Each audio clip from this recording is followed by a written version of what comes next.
Assalamualaikum semua. Thank you everybody Flora Damansara for participating dalam kita punya korban. Semoga Allah berkati kita dan berkati semua orang yang ada di sini. Jumpa lagi di tahun depan.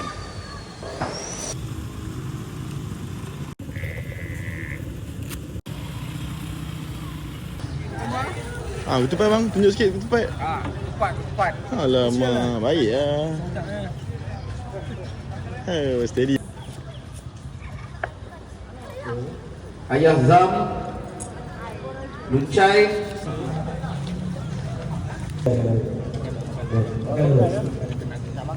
Assalamualaikum. Salam.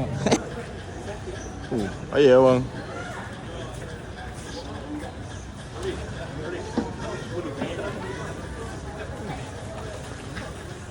Meriah geng.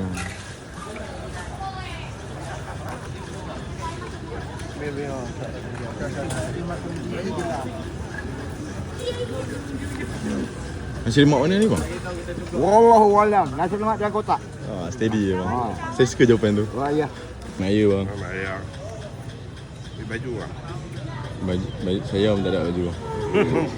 Berbalik.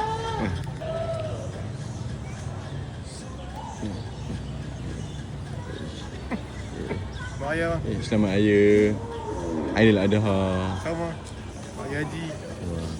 Oh, ini untuk muda aja. Tak apa. Boleh. Boleh. Okey.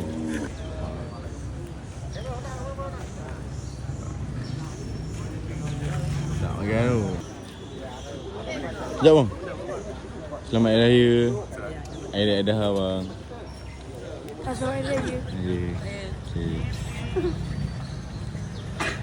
Okey, satu lembu kita dah set untuk 10 orang lebih kurang lah. Duduk di luar dulu. Baris. Ahmad.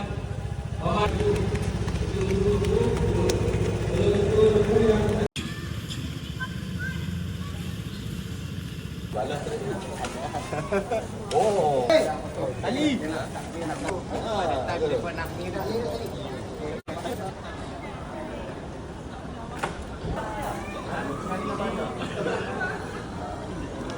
Okey, kita akan kemudian lembu 24.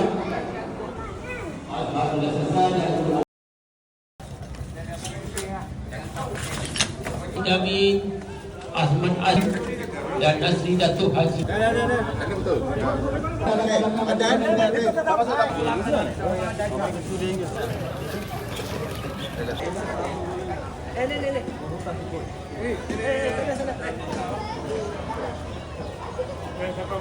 Alamin. Allahumma salli ala sayyidina Muhammadin nabiyil ummi wa ala alihi wasallam. Itu baru cara ni. Depan tu. Ada 5 lagi. Okey.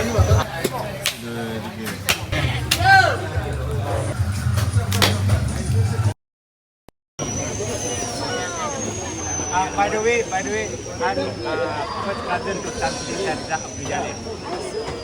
You know Tan Sri Syariza? That's my first cousin. Hokkien. Esa, you Hokkien lang ah. 我Penang來，我係在福建啦。Dia lah tampu-tampuan ni pan. Hokkien, sila ko Hokkien. Lengo Hokkien kita. Okey, petugas Datuk. Bagi daging kat depan. Terima kasih kerana you tolong semua. Semoga Allah bagi berkah pada kita semua. Di sini saya ada bawa buah matua, buah tiga rasa.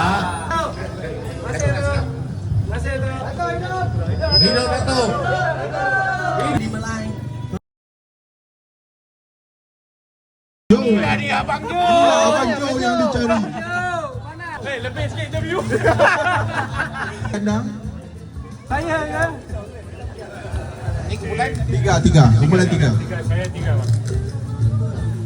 tiga. Okey. Takkan bertiga? Ha? Bertiga je? Kata kumpulan tiga. Cukup lah tiga. Berdua ya. Tak plastik kuning ambil. Bau kena. Tiga. Jadi Kami tim Datuk Rosman mengucapkan Selamat Hari Raya.